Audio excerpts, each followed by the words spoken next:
Hi, everyone. Thank you for joining us. We will start our session at 8:02. So for now, we're just going to let everyone come in and join and settle down first. And yep, those who just joined, we will begin at 8:02.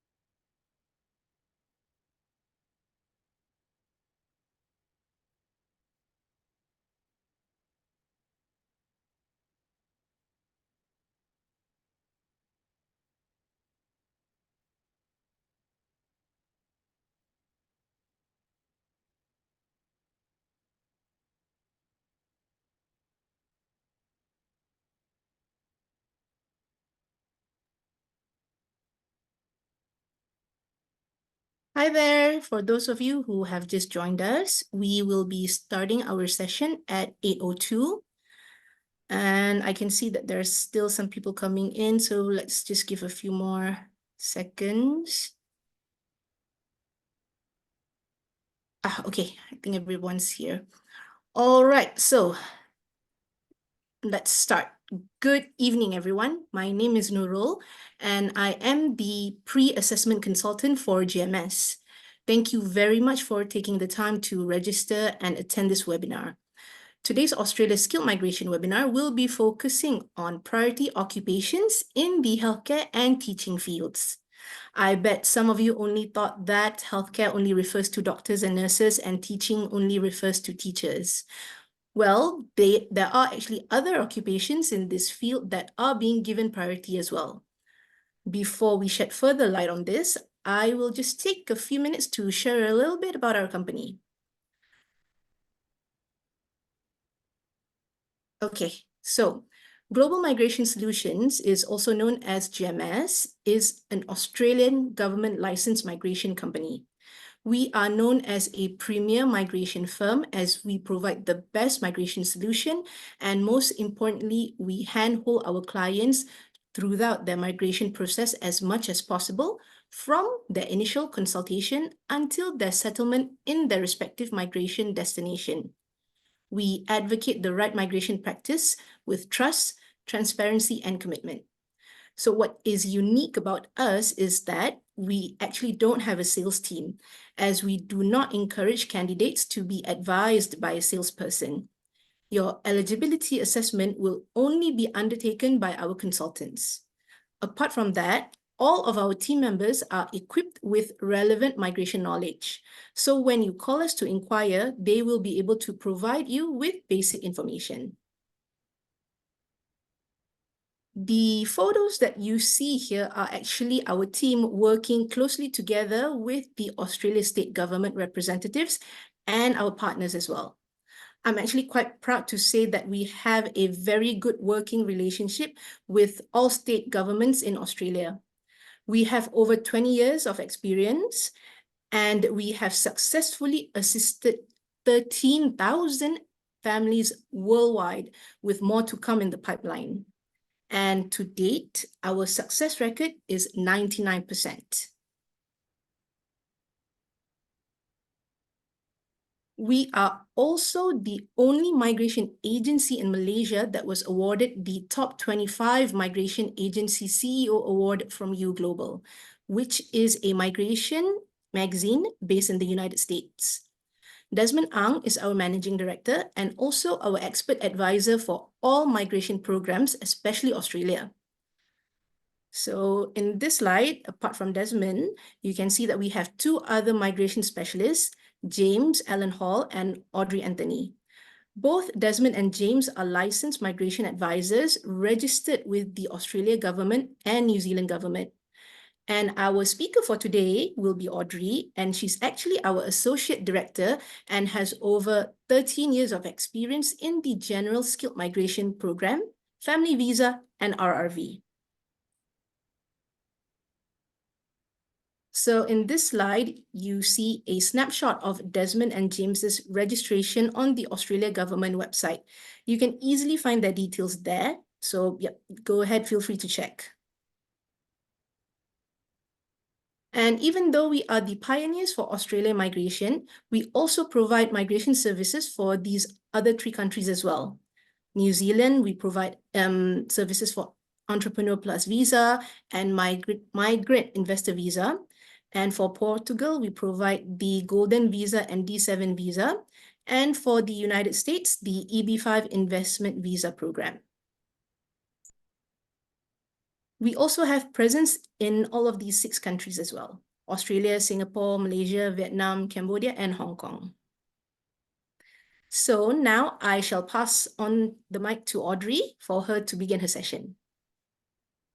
Thanks, Nurul. Thanks for the introduction. Hi, everyone. A very good evening to all of you. So I hope you have had your dinner and you're well settled and rested for this session. This session would last perhaps about 45 minutes, about 45 minutes or so. Let's keep it as concise as possible, but without,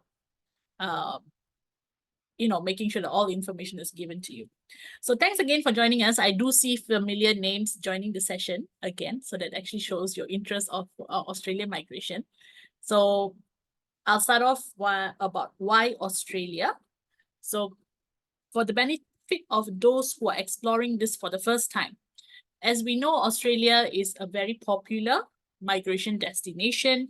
Australia always tops on the world's most livable cities, most livable country, very good life ranking, right? So let's now look into why Australia actually managed to get or bag this sort of ranking and awards internationally. So here I'm going to share with you the benefits of an Australian PR. Okay, so a lot of people actually migrate to Australia also because they know this country is actually able to provide a very good benefit and takes care of their residents and citizens very well. So here, let's look at all the benefits. Number 1, just by being an Australian PR, you can actually live, work, and study not only in Australia, basically anywhere in Australia, but also New Zealand. So this is actually like a bonus, okay? So there is a lot of misconception, maybe not recently, but of maybe the past 2-3 years, a lot of people actually think that New Zealand is the easier pathway to get into Australia, okay? So this is actually not correct. It's not true. In fact, if you apply for a New Zealand PR, there's no way for you to just get into Australia. But if you actually obtain your Australian PR, you will be able to get your New Zealand residency immediately at the airport. All right. It's just as easy as that. You don't really have to apply anything. You just have to go to the airport, New Zealand airport, fill up a form, and you'll be granted a 2-year residency visa, after which it becomes an indefinite PR. So that means you get 1 PR, but you eventually get to go to 2 countries. Okay, so that's one of the benefits. Next, of course, education. I can easily share with you that more than 70-80% of the clients that we meet come to see us mainly because of the education benefits, about the concern that they have with the current education system here, number 1, and about the great education system that Australia has. So being a PR, you will be able to enjoy free primary and secondary school education benefits for your children in public schools. Okay, and at the same time, tertiary education is also very heavily subsidized.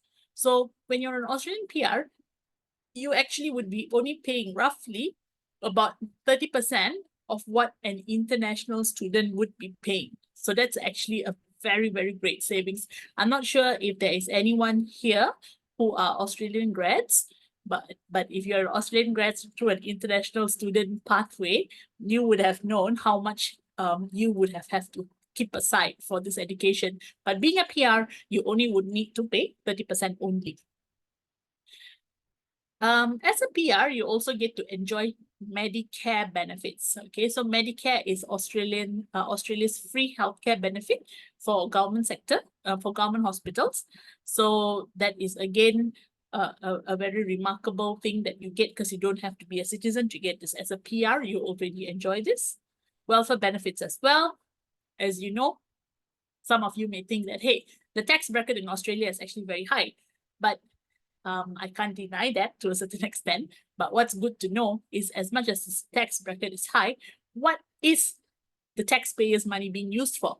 I think that's an important question that we need to ask. So in Australia, all the taxpayers' money actually go towards a very, very, very strong welfare system that Australia has. And this is proven through many situations. We have heard of this many times. A very good example was actually during the pandemic. Australian government was practically getting people to ensure that they stay at home and not to go to work, and actually give them allowances of what, 750 every fortnight, okay, AUD. So this is how the government comes in to take care of their people. All right. I also had a client who shared with me. He visited me about 2 months ago, whereby he said that his son just graduated, fresh grad, in accounting. Upon graduation, he was finding job for a couple of months. He couldn't land a job because I believe it was just post-COVID. And he was sharing with me how the son actually gets monthly allowances for the unemployment benefit. And he didn't mention the figure to me, but all he told me was, Audrey, it's really attractive. It's really attractive, like almost like an employment. Okay. So that's how the government supports you, but of course not blindly. Okay. So we're not going to go there to just keep eating off the government's money. No, right? But when you need support, the government will come in to support you. Okay. Then this is something also very interesting, especially I'm not too sure about most of our Malaysian clients, but most of our expat clients, our Indian clients, our Bangladeshi clients, Iranian clients, China clients, Filipino clients, they all come to do the migration, not just because of Australian PR. They also want to make sure that they have a pathway towards getting an Australian citizenship. Okay. So Malaysia does not allow dual citizenship, as you know, but being an Australia PR, you have a very straightforward pathway to get your Australian citizenship. And once you're a citizen, what is the difference? So I think it's important to share with you what is the difference of being a citizen and a PR. Actually, honestly, there's not much of a difference. Being a citizen, you get to work in the government and you get to vote. Okay. Whereas being a PR, you don't get to do these two things. But other than that, in terms of benefit, you actually enjoy every benefit that the government offers. And you'll also be able to sponsor your family member. So when you talk about sponsoring family member, we're talking about your immediate family unit, which is your spouse, your child, and they also allow parents to be sponsored. So there's no sibling sponsorship or anything like that. In fact, but just to clear it out a little bit, sibling sponsorship and all that does exist, but not directly under family sponsorship, not under a family visa. It's under general skilled migration. Okay. So yeah, so that's about the Australian permanent resident benefits, and I'm sure it's very impressive. Apart from their wonderful work-life balance, I think if you are following the news, just on 8th of February, Australia passed the law whereby employers are not supposed to contact their employees after 6 p.m. So this is the type of country that you're looking at, where they value your own time, right? And work-life balance certainly exists there. Okay, now let's look at the pathway for Australian PR. You might have heard your friends or your relatives or a lot of people migrating to Australia. And you may wonder, like, what visa did they actually go on? Which was a suitable visa for them? Some of you might be surprised, like, hey, how come did that person get an Australian PR? I'm sure you come across this kind of situation. But there's actually various pathways of migrating to Australia. One of the most popular pathways, of course, the general skill migration pathway, right? Why is this pathway popular? Because this is the pathway where you're migrating solely on the basis of your current experience and your current qualification without needing to have a job offer or support from an employer. This is purely based on your own credentials, okay? And it's point tested.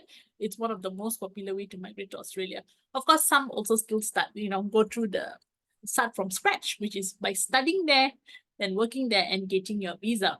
But do note, studying, as much as many people used to think like, okay, should I just study in Australia to get my PR? It's really not as easy as before. So when I say as easy as before, as easy as 5 years ago, the government is also looking to tighten a lot of loopholes in the study pathway for people who are not genuine students, who just want to go in and study some random courses and overstay or work their way to PR. So general skill migration is still, in my opinion, one of the best ways to migrate to Australia. Okay.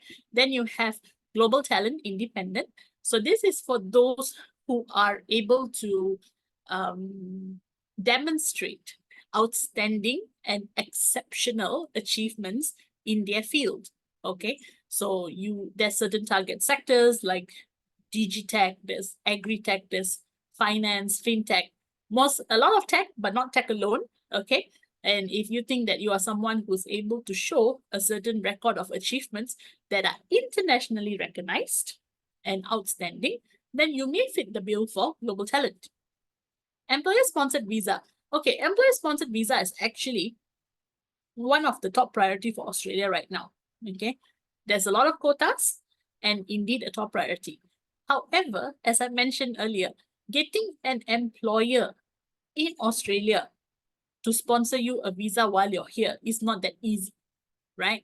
Most of the time, this may happen through intercompany transfers, right? Or if you know someone who's able to get you a job in Australia, then this is possible. Otherwise, as much as this is a high priority for someone who is offshore in Malaysia, for example, right? Or wherever you are overseas, you're basically out of Australia. How easy is it for you to approach an employer who's willing to look at you and say, hey, I'm going to sponsor you a visa and I'm going to give you a job offer. So sometimes you may be lucky to get the job offer, but not the visa. Okay. So that's the thing with employer sponsorship. And for family sponsor, as I mentioned, child, parent, spouse. And business innovation and investor stream, this is mainly for business owners and investors. Typically, this used to be very hot for especially those who are over 45 years of age or want a very clear pathway of getting a residency in Australia. But at this point of time, you'll be very surprised. The current government is actually putting this at a halt and there's no quota for this right now. So we're looking forward to get more news on the business innovation and investor stream, hopefully by July. Okay, we actually have a bunch of clients who are right now on hold because they can't proceed with the business and innovation and investor stream. Okay, so today's focus will be number 1.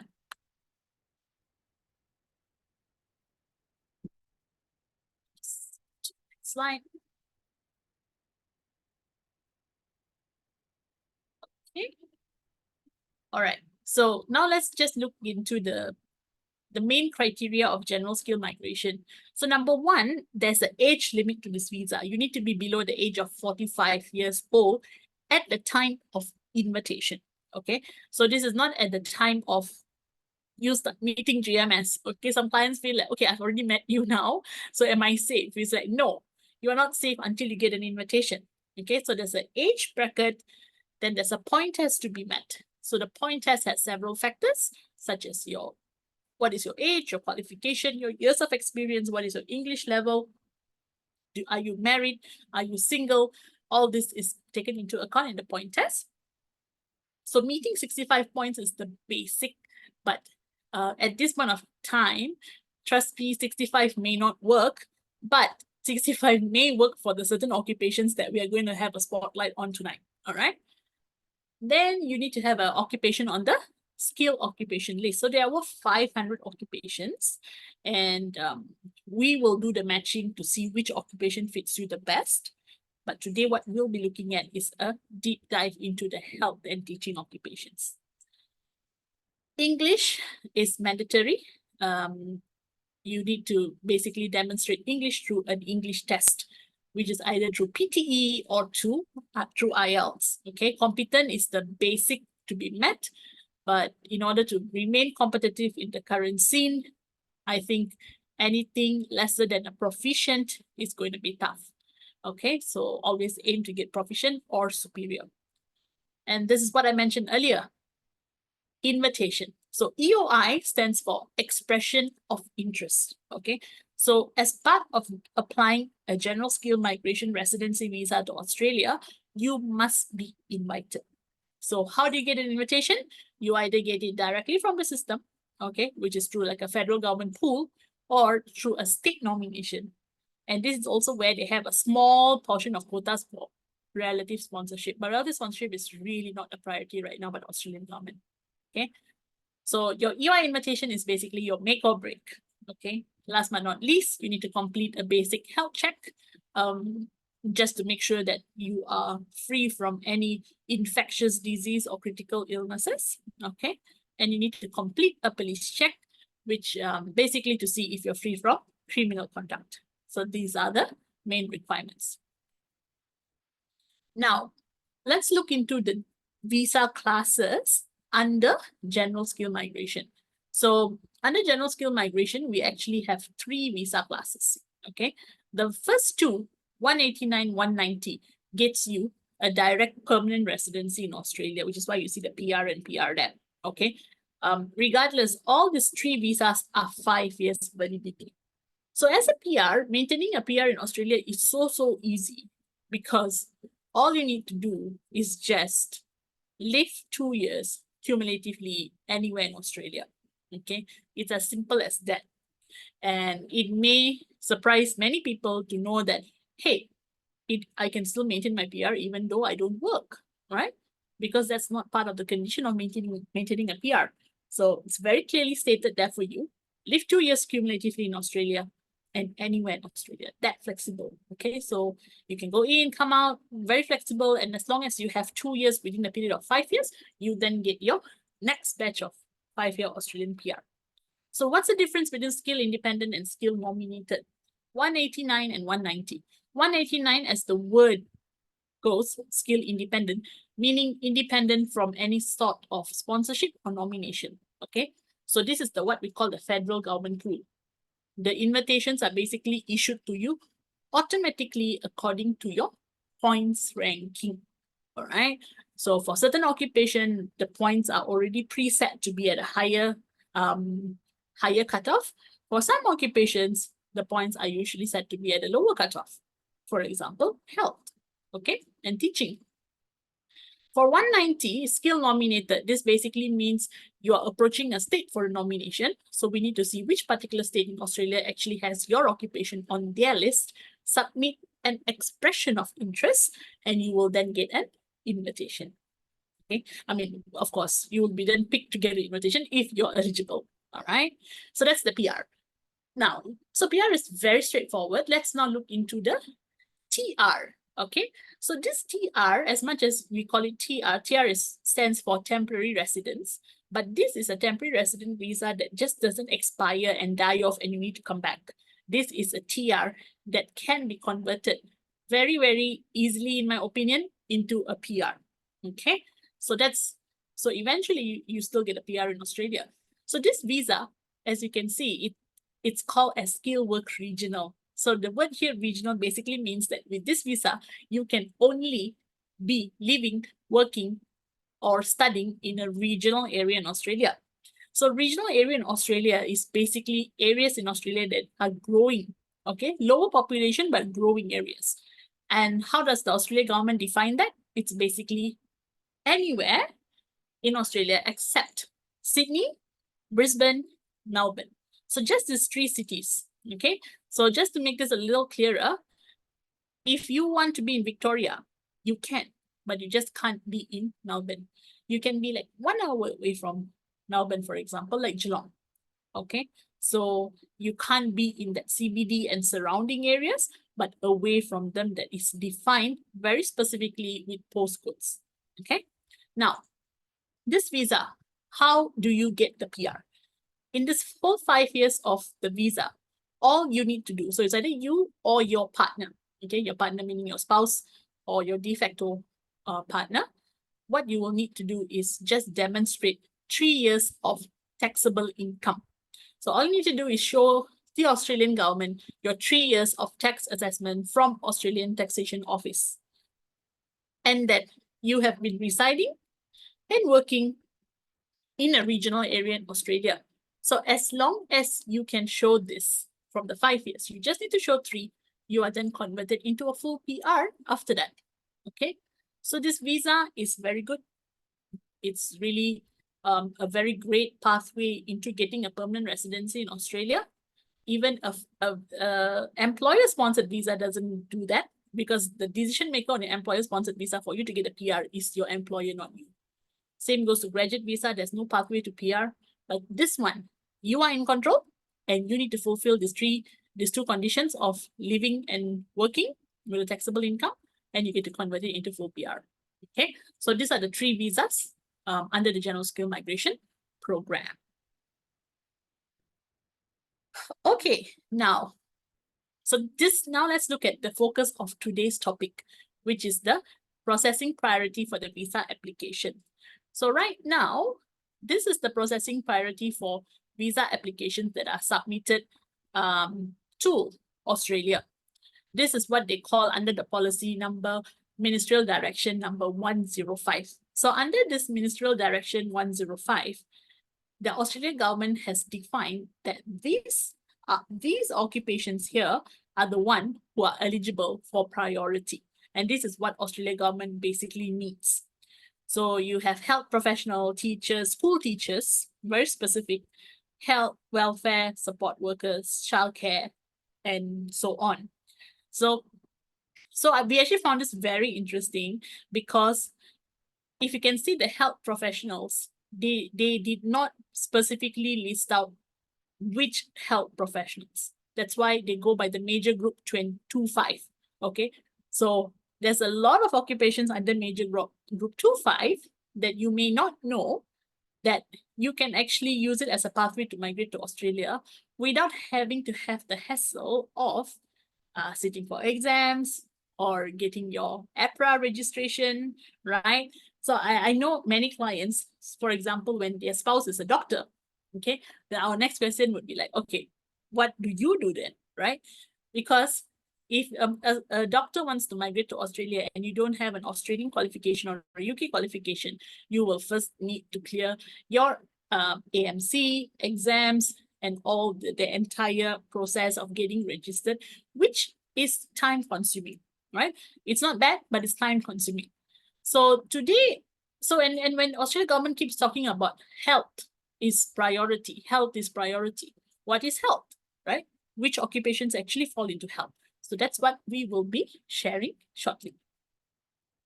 So what I've done here is, okay, my screen is hanging again. What I've done here is I've actually pulled out all the occupations that falls into that subgroup 25. Okay, so meaning every occupation that falls into subgroup 25 will be subjected to the Ministerial Direction 105. The ones that I've highlighted in gray, in this page there's only one, next page will have more, are the ones that can proceed for a skills assessment without having to get any form of registration. So if you know of an audiologist, right? The audiologist doesn't fall into any of those Medical Board Australia. So the ones that you see on your right, if you can see that Med BA is Medical Board of Australia. So whatever under Med BA, as you can see, that's where the real doctors are. That certainly you will need to pass exams and you will need to clear registration. But as an audiologist, your assessment authority is VETASAS. VETASAS doesn't have any exam.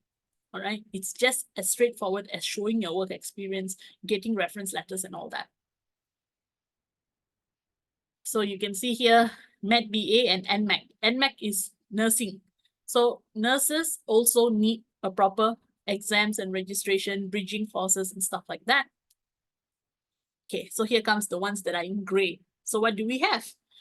You have nutritionist, you have occupational health and safety advisor, right? So one of you here might be an occupational health and safety advisor, thinking like, hey, my occupation is not so in demand in Australia, but look, it's actually 25. whatever that starts with 25, meaning your application is given priority. So priority would also mean that in terms of invitation, it will be more likely to get invitations and getting your visas processed faster. Okay, so you've got pharmacies. You see, it's a pharmacist. You will need to clear exams if you're a hospital pharmacist or a retail pharmacist. Okay, that actually falls under a Pharm C, as you can see there. At the same time, if you're a pharmacist who is an industrial pharmacist, you don't need an exam. You don't need to be registered. You just have to go through vet assess. Okay, so vet assess is a more straightforward skills assessment authority because the way they assess is purely, like I said, based on your qualification and work experience only. Okay, health promotion officer, naturopath. That's what we have. Environmental health officer. So that's on the health. Now let's look at teachers. Teachers, I think, very much self-explanatory.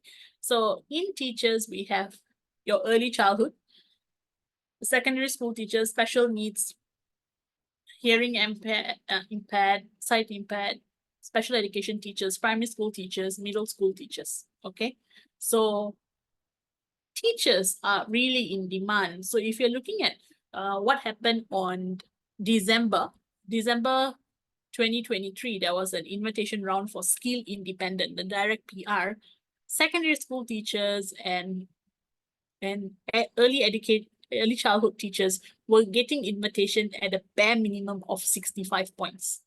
So just 65 points is needed, which is actually like fantastic because you will know that getting 65 is not difficult. So if you are actually lucky enough to be in this sort of occupation that Australia government has given priority, this is really your time to start the application. Then they've got health and support workers. This is a little bit more on a lower level scale. So you've got like the technicians and community worker, residential care worker, ambulance, dental hygienist, dental therapist. As a dentist, you will still need to clear exams. But as a dental hygienist or a dental therapist, you don't need to clear exams. Then comes the other unit groups. Okay. So here you have psychologists and all that. So psychologists, as much as you don't have exam, but you must have a 6 years of qualification. Okay. In order to be a psychologist in Australian standards. Then you have counselors. Look at the amount of counselors that they have. Career counselors, right? Drug and alcohol counselor, student counselor, pharmacy technician. So pharmacy technician is actually a very, very popular occupation because you are just working in a pharmacy, assisting a registered pharmacist, and you're a pharmacy technician. So that's also an occupation which is of priority, and it's by better assess. Okay. So, yeah, that's that. So I hope you managed to take a look at all those occupations that I've highlighted in gray. And what I want to share with you is what is the requirement. So you may wonder, then what is the requirement for vet assess, right? So this is the requirement for vet assess because most of the occupation that falls under vet assess, that is easier to be assessed. Vet assess actually has a range. For certain occupations, you need to have bachelor degree. But guess what? For certain occupations, you don't even need to have a bachelor degree. It can go as low as Cert 3. Okay, that means if you have a Cert 3, which is in Australian standards, you have a diploma, then you probably might qualify. So with a diploma, if you have a diploma that is related to the field of work that you're doing, for example, if you have like pharmacy technician is a very good example. Pharmacy technician falls under vet assess group C.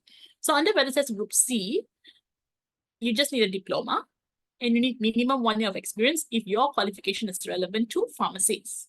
So you only need one. If your qualification is not relevant, so let's say, for example, you did business administration, okay? And then suddenly you want to work as a pharmacy technician, you can, and you just need 2 years of experience to demonstrate that. So vet assess is very, very flexible. So it's very interesting to see that many health occupations has vet assess as the assessing authority. It's flexible because you don't necessarily need to have a qualification in that field. So If you think that you want to check your profile out, send it over to us and we'll assess you.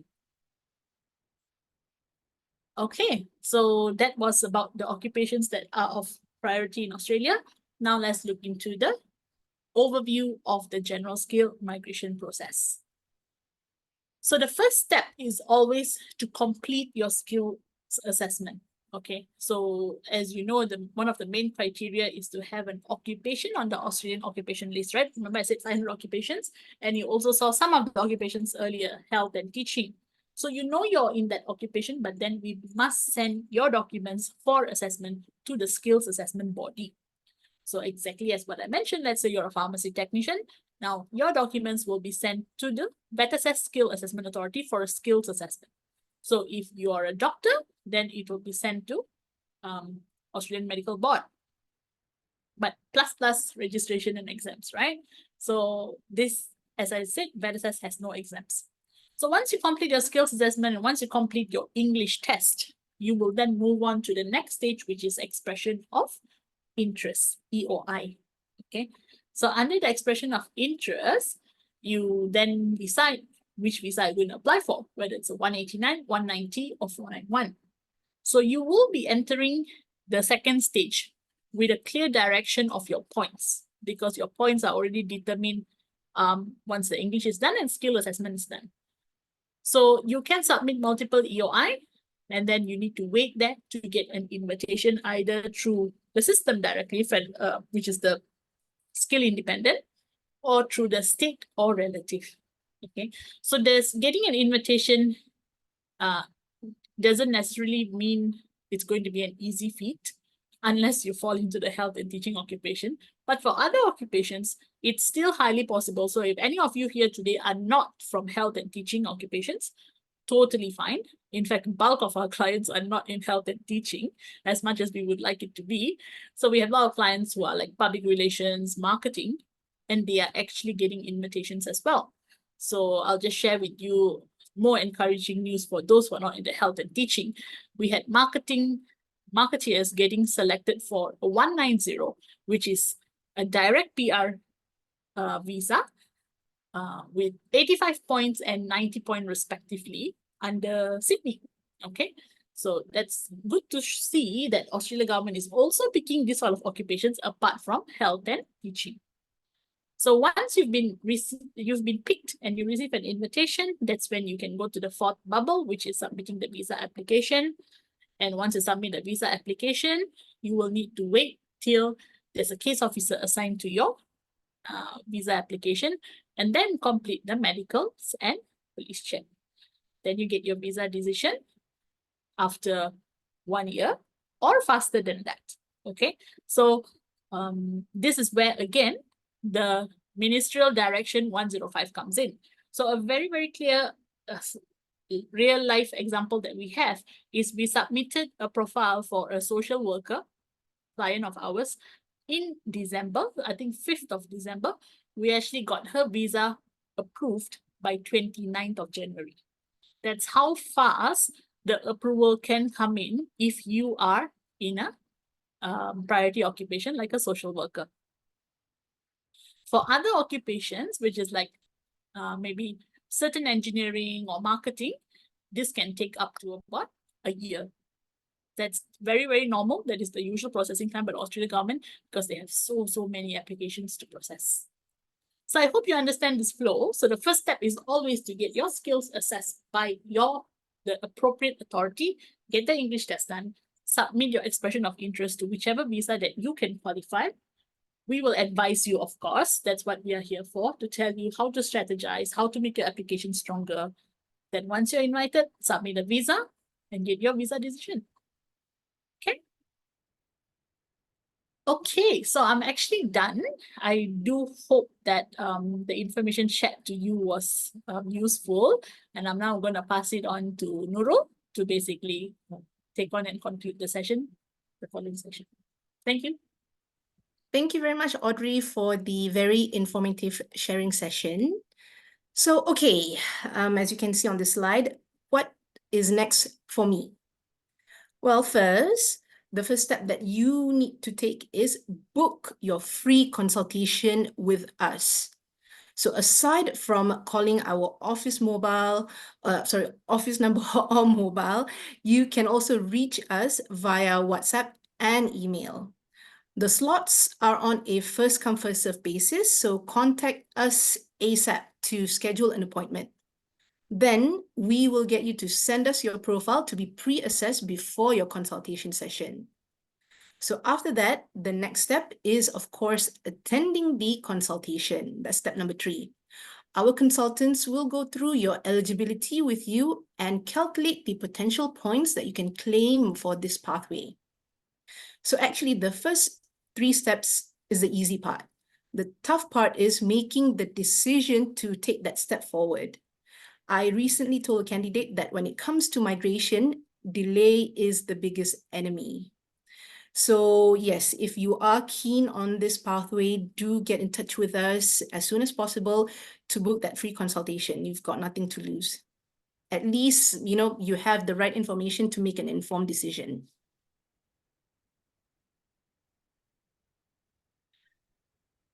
Okay, and yes, this is our contact details. So you can just scan this QR code, take down the number, our email address, for you to get in touch with us as soon as tomorrow. You can already give us a call or just text us to book a slot.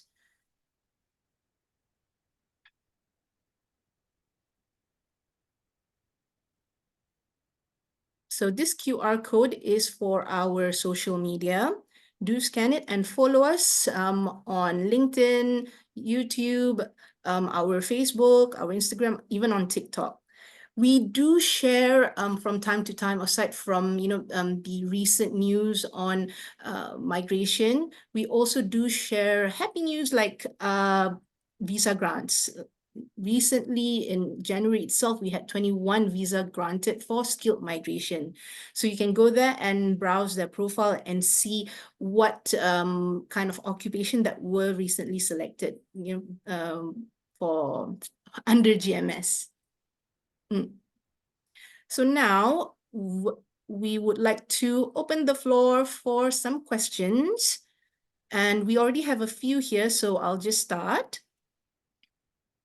Okay, so first question, Audrey, hold on. Yep. We have one here saying, I'm Malaysian spouse and want to apply alone and later bring my spouse. Is it possible? I don't see such an option in evaluation form in government website, only single and 2 with spouse. So I think it's asking if whether they can migrate without bringing along their spouse, or in this case, maybe even their children. We actually have questions like this from time to time where a candidate will come and approach us and say that I have a family, a wife and 2 kids, but I want to apply alone first and go there alone. So I think this is what this person meant. Okay. So yeah, it's absolutely fine for you to just make the application on your own. So it's certainly an option for you to apply alone and then add on your family members later. You can. But having said that, we also usually advise the clients, and we need to understand why would you like to do that. Okay, if there's any particular reason why you would like to do that. But otherwise, our recommendation is always for the entire family to apply together, because it's certainly much more cost effective doing it together instead of doing it separately later. If you think that you don't want to apply for your partner or spouse now because you think that they are not able to fulfill the residency requirement in Australia, that's actually totally fine, because none of the visa actually has a condition that each and everyone in the family must fulfill the residency. Okay, so there are ways around that. So if you think that you don't want to bring them now because they have their own engagement here, doesn't matter. It's still okay to apply together. So speak to us. We'll be able to advise you more on that. Okay, so next question is, how about veterinary? So I think he's asking if whether veterinary is also on the prioritized occupation list. Right. I don't think veterinary is on the list, unfortunately. Not as far as I I recall while doing the list, but no, not as far as I remember. So let me first check. So I'll be able to check veterinary falls into which ENSCO code. Yeah, so I'll answer in a while I'm checking. Okay. All right, so we'll put that on hold first, don't worry, and move on to the next one. So the next one is regarding Med BA for doctor skill assessment. They did not accept to assess skills before cleared AMC and registered in APRA. Any update, please? Okay, this one, did you get that, Audrey? Yeah, I mean that's because you will first need to clear your registrations first with APRA before completing your skills assessment and getting registered with the state.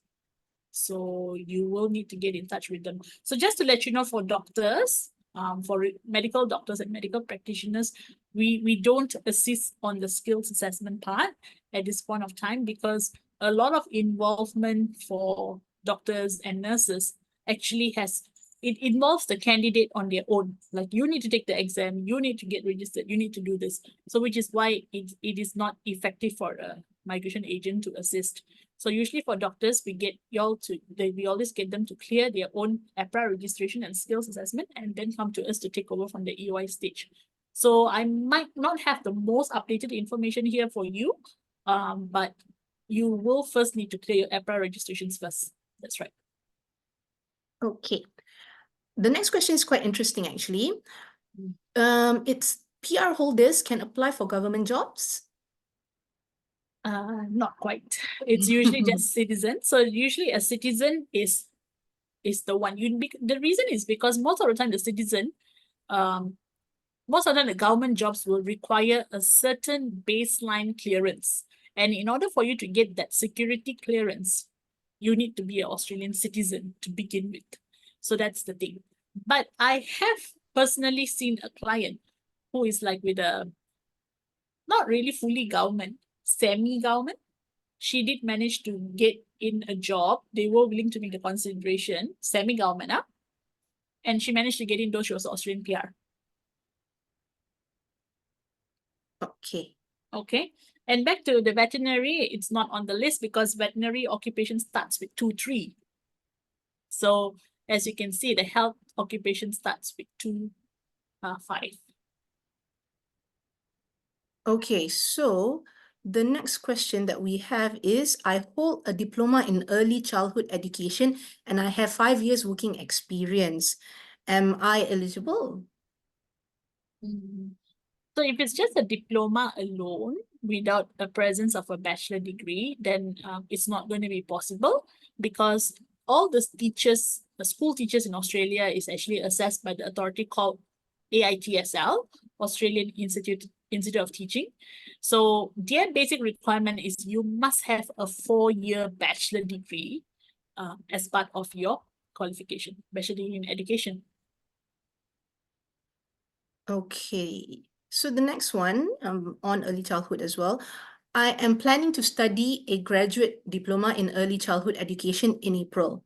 Do you think the pathway will still be good if I apply in April 2025? And also, if the skilled migration process for early childhood from EOI onwards would take about a year. Okay. Well, we need to see what happens in April 2025.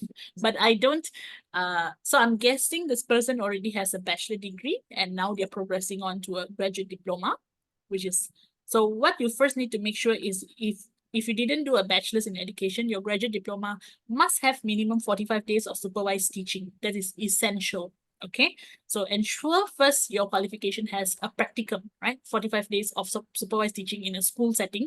So if it's early childhood, part of your program must ensure that you are doing practicals in a school for 45 days minimum. Okay, that's number one. If you're just doing a graduate diploma, which is about 1 year, I think it's generally fine, because I don't think in a span of 1 year, Australia government is going to say like, hey, we don't need teachers. Okay, especially early childhood. Australia gives a lot of importance to early childhood education, or in fact, education as a whole. But early childhood is definitely something which will be a continued need in my opinion. So I think you are on the right path. Great. This next question is quite interesting. Mhm. Hello, I would like to ask during the slide about qualifications for bachelor degree, highly or non-highly years of work experience is 1 to 3 years. I'm currently still working as a full-time preschool teacher for a year plus now. So does that mean I am eligible? I also have a bachelor degree in early childhood education. Okay. So the slide that I showed here, let me just see if I can go back to the slides. Okay. Okay, so this slide here is not for a school teacher, not early childhood. This is for VETSS, okay? So teachers are under AITSL, okay? So let's go back here. Let's go back to teachers. So you see here, so sorry, Nurul, the person is early childhood, right? Yes, that's right. Okay. So early childhood falls into AITSL and not VETSS. So VETSS is for different occupation category. So this slide is not relevant to her. For her, it would be AITSL's requirement. So AITSL's requirement is 4 years bachelor degree and must have a 45 days of minimum supervised teaching, okay, in the same setting of early childhood as well, right? Work experience. So this is the interesting part. There is no prerequisite of minimum work experience for you to qualify as a teacher to migrate to Australia. So it is as simple as you just being a fresh grad, a pure fresh grad, no work experience. You can actually apply for a skill migration under 189, 190 for early childhood, and people are actually getting invitation just like that, even without work experience for teachers right now. So I hope that answers the question. So it's good to know that she has 1 year, but that 1 year is actually not even a minimum criteria. Just a qualification that is suitable would enable her to be eligible for this program. Okay, so I'm just going to take a few more questions here, at least maybe 2 more. The next one is on education. I have 2 diplomas and a master's in education, along with 7 years of experience. What then do I still have to complete a specific Australian approved diploma certificate? No, as long as the current qualification that you have is comparable to Australian qualification standards. So there is actually a framework called Australian Qualification Framework. So we will check that out for you. So let's just say, Nurul, any idea this person is Malaysian just by the name or No, anonymous attendee. anonymous? Okay, yeah. So, I mean, just as an example, Malaysian qualifications, Malaysian institutions are already recognized in Australia. Most of our institutions are fully recognized in Australia. So as long as your current qualification is actually recognized, you do not need to complete any Australian qualification further. Okay. Okay, so switching to healthcare. So I think this is a follow-up on the government jobs. Migrated doctor with PR will not be in government hospitals to practice? Oh, okay. As far as healthcare is concerned, they will be. That in that respect, they will be. So usually the placement is always done. Most of the time, when you first get, it's usually you're placed in quite a regional area in Australia. Yeah, I think only in healthcare that they allow that. They make that exception They of need because you're hiring. serving the entire nation. So Yes, and exactly. doctors are in need. You Good don't need question. you don't need any security clearance for that. Yeah, correct.